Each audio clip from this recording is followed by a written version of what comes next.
Donald Trump's decision to move the Israeli embassy to Jerusalem has provoked a crisis in the region.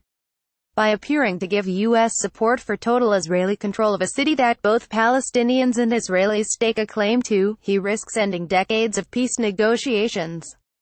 In the wake of the president's decision, protests have broken out across the Arab world, while Israelis have celebrated the news. But what does it mean to people living in the city? We spoke to Palestinian activist Jawad Siam and Israeli military historian Yoaz Hendel to hear their views. Jawad Siam, an activist and educator living in Silwan, a Palestinian neighborhood in East Jerusalem. Jerusalem is the capital city of Palestine. But it does not belong to just one nation, it belongs to the whole world. We feel saying it is the capital of Israel is not just provoking Palestinians, it's provoking Muslims and Christians everywhere, and provoking anyone that respects humanity. Palestine is my homeland and I'm allowed to love my homeland, as much as I'm allowed to love anything else. But when someone tries to steal a thing, you start to love it more, and in the last century, we Palestinians have seen the land stolen from us. Today, Israel controls Jerusalem and we are subject to collective punishment. Israeli authorities are every day closing shops and streets, stopping us in the street to check our documents, and arresting young people. Image Silwan is a Palestinian neighborhood in East Jerusalem. In my neighborhood, Silwan, the majority of Palestinian houses have a demolition order, but the state supports the building of houses for Israelis and gives them security. We feel like the authorities consider our houses rubbish. In East Jerusalem, more than half the population is under 18 years old, and these young people are targeted by the police. Children are often arrested and put in prison. It destroys the hope young people have for their future. Now, people from all over the Western world can come and visit Jerusalem. But Palestinians from 2 kilometers away cannot come and visit the place that is their home. It's not logical. Image Israel has considered Jerusalem to be its capital since it annexed the old city in 1967, but despite the daily problems, we are not moving out of our city. We keep the hope that we are going to win somehow. We still have hope, even though they are trying to destroy it. Jerusalem has been open for all of history. It's only since the Israeli occupation that it has been closed. And I have hope that it can still be an open city. The economy could benefit, tourism would grow. People from Bethlehem could come and visit the church, and people from Ramallah can come and visit the city. There is one way that Trump moving the embassy is a good thing. He's revealing the reality that Israel controls Jerusalem and that the U.S. administration supports this. It's taken the mask that Palestinians and Jerusalem have access to justice, to rights. Donald Trump is a businessman, and he's said things as they are.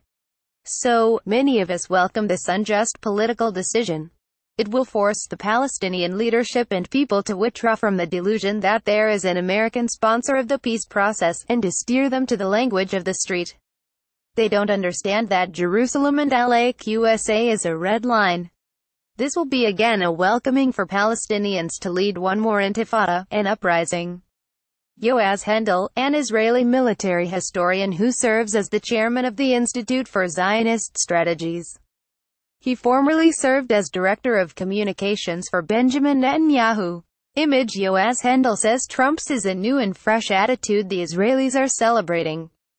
Trump's speech was for the first time a pragmatic and balanced speech that challenged the Middle East. From the Israeli point of view, it was an almost Zionistic speech.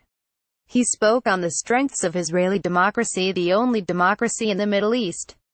He spoke on Jerusalem and actually recognized the reality and put the right definitions on the Israel-Palestine conflict. It was a new and a fresh attitude regarding the conflict after a long period of ideas, declarations and solutions that have failed. The motivation for Trump's move are fairly mysterious, even to most Israelis. But the move makes sense. One should ask why no one considered fixing the absurd definition of Jerusalem until Trump's act. Image Donald Trump plans to move the U.S. Embassy from Tel Aviv to Jerusalem. There's not a single Zionist Jew who would object to an overseas recognition of his own capital. Every state in the world has the right to choose their capital in its own land, and have it recognized by the rest of the world. Trump's decision means the Israeli people have now been allowed that right. He's reflected the reality on the ground.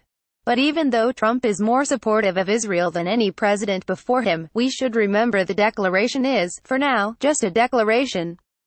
Throughout its history, Israel has learned that it must be willing to do more than just make declarations. It must be willing to pay a price to achieve its vision.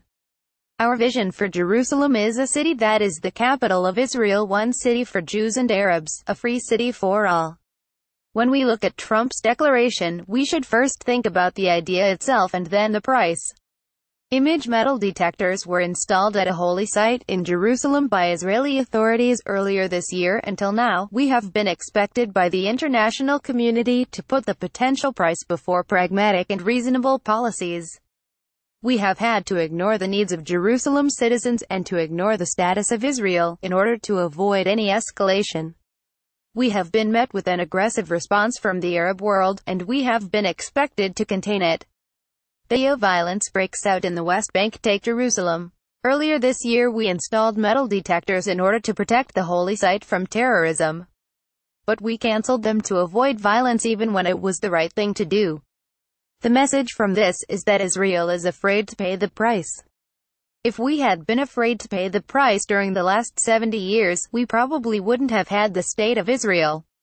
We would not have won in 1967, we would not have built Jerusalem, we would not have defended ourselves from attacks in the Middle East. With this move, Trump has shown he's willing to make the bold moves that are necessary to help us achieve that vision. The question now is whether he has a grand strategy, or whether this is just a shallow, political move. If this is a grand strategy, we might find, here, a new approach, a new kind of out-of-the-box thinking that even could do the impossible and bridge the gap between the Israelis and Palestinians.